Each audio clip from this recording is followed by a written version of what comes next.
7 de la mañana con 51 minutos. Preste atención a esta información. El Ejecutivo presentará la reforma a un acuerdo ministerial emitido por el gobierno anterior que restó beneficios a los servidores públicos que buscaban acogerse a la compensación por jubilación. Así lo dio a conocer la Secretaría Nacional de Comunicación a través de un comunicado de prensa.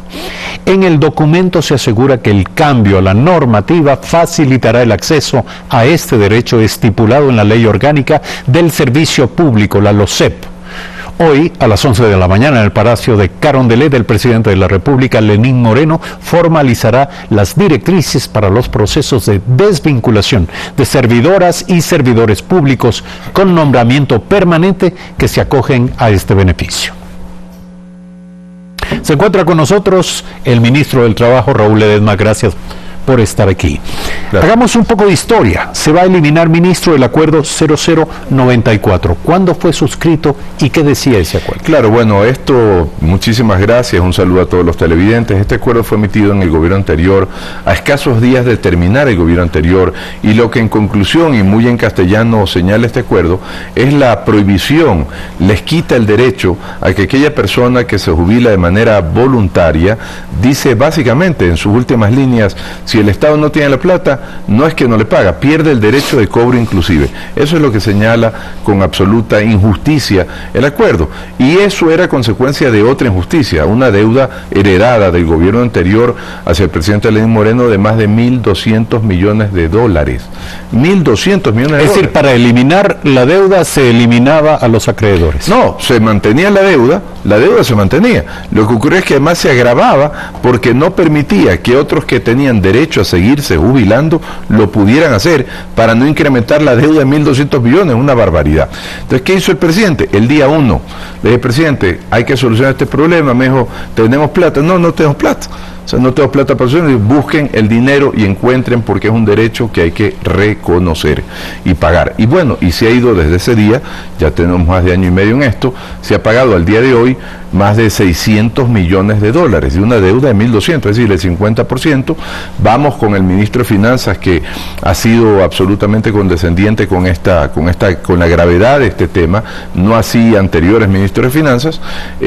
Encontramos los fondos y vamos de aquí a lo que resta del año a seguir cancelando cerca de 90, 100 millones más, Dios mediante, a jubilados. Ahora, ¿falta? Sí, por supuesto que falta, pero el compromiso del presidente Lenín Moreno es el pago absoluto e integral a la totalidad, pero no se quedó allí, porque pudo el presidente haberse quedado allí y haberse hecho el loco, entre comillas, con mantener el acuerdo que impedía que los nuevos jubilados se siguieran jubilando, ¿verdad? Dijo, no, vamos a corregir también esa injusticia, y eso es lo que hoy día ya se concreta, ¿verdad? De manera que todos aquellos personas que están con el derecho a jubilarse, de acuerdo a la Ley de Seguridad Social y de acuerdo a la LOSEP, van a poder continuar el proceso de jubilación ordenado, con la debida planificación y, claro, con la certificación presupuestaria correspondiente, como siempre debió ser. ¿Había alguna norma respecto de la edad de la jubilación? Bueno, se incursive simplemente a que todo lo que se posibilita en la Ley de Seguridad Social, que refiere a que se refiere más bien a aportaciones. Los que cumplen 70 años, eso sí, son obligatorios la jubilación. A los 70 años pues tiene que disfrutar ya lo que tiene en su vida por delante, ¿verdad? Disfrutar a su familia, el fruto de su trabajo, etcétera. Imagínense, personas de 70 años, en algunos casos enfermas, todavía pidiendo que les paguen su derecho a jubilación. Una vergüenza. Felizmente tenemos un presidente, tenemos un gobierno nacional que es sensible a este tipo de cosas. Por eso, y entre otras cosas más, quiero mencionar que también es sensible al problema del empleo. Yo he escuchado con preocupación, sí, porque obviamente como ministro de Trabajo, cuando dicen la empleabilidad está complicada y no es suficiente lo que se hace, a ver, suficiente nadie ha dicho que es. El presidente no ha dicho que las medidas, que la ley de fomento, etcétera, serán suficientes. Son medidas importantes que van a permitir encauzar al Ecuador hacia una mejor empleabilidad, hacia reconstruir el desastre que en la empleabilidad ha ocurrido en el Ecuador, no en los últimos 10 años, en los últimos 20 años. Entonces, pero claro, no va a ser suficiente 3 años para lograr reconstruir el desastre con respecto a la empleabilidad, pero ha emitido 2 programas muy importantes, Empleo Joven y Mi Primer Empleo, en los cuales el Estado, primera vez, de nuevo, no en los últimos 10 años, 20 años atrás. Primera vez que el gobierno, el presidente Lenín Moreno, le da un incentivo real y concreto al sector privado, pero no porque favorecer al sector privado, cuidado, nos equivocamos, por favorecer a los empleos, por favorecer a los ecuatorianos en general, a las familias. ¿Y en qué consiste? Muy rápidamente, mi primer empleo va dirigido a aquellos estudiantes que están en la universidad o que han egresado ya 8 meses, ¿verdad?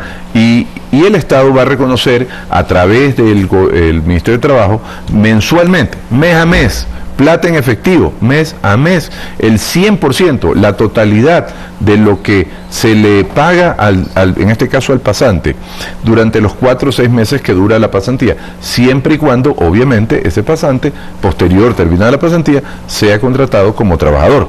Y en empleo joven, está dirigido ahí sí, sin ninguna característica de academicidad, simplemente que tenga de 18 a 29 años, el Estado va a reconocer, de nuevo, mes a mes, un año entero, estimados, un año entero, la mitad del sueldo y el 100% del aporte patronal. Ahora, ¿qué impacto va a tener, impacto van a tener estos programas? Bueno, ¿Qué impacto calculado? Claro, bueno, va dirigido, tenemos un presupuesto que es limitado, dentro de la severa crisis económica que vivimos, un presupuesto que va dirigido a beneficiar, en el caso de mi primer empleo, a cerca de 25.000 personas. También hay en el sector público un cupo importante, pero va dirigido a áreas estratégicas. Ya no vamos a tener pasantes que pasen café, saquen fotocopias, no, pasantes en áreas estratégicas de comunicación, hidrocarburos, etcétera. Pero va dirigido a 25.000 el primer programa, mi primer empleo, y 60.000 jóvenes el segundo programa, es decir, 80.000 personas que esperamos cerrarlas en 100.000. ¿Por qué 100.000 y por qué jóvenes? Porque de los desempleados en el Ecuador, que son cerca de 300.000, 200.000 son jóvenes, el 50%. Con estos programas esperamos llegar al 50% de esa problemática y sacar en lo que resta del gobierno nacional, del gobierno del presidente Moreno, sacar al 50% del desempleo. Ministro, hoy a las 11 de la mañana será este acto en el Palacio de Carondelet en el que se va a ratificar la voluntad del gobierno. Es un acto simbólico porque en realidad más de 12.000 jubilados ya se han beneficiado del pago de los 611 millones de dólares acreditados por el gobierno, y hasta fines de este año, hasta fines del 2018, se pagará a casi 14.000 jubilados. Correcto. Para concluir este diálogo, reconectamos con un tema de amplio interés, que fue materia del diálogo previo, y que tiene que ver con los venezolanos. Claro. Usted lo ha dicho en varias ocasiones, pero para cerrar, ¿cuáles son los mecanismos en este momento que están vigentes para evitar la precarización del trabajo de los migrantes venezolanos en Ecuador? Claro, bueno, nosotros identificamos esto ya hace algún tiempo, no recién.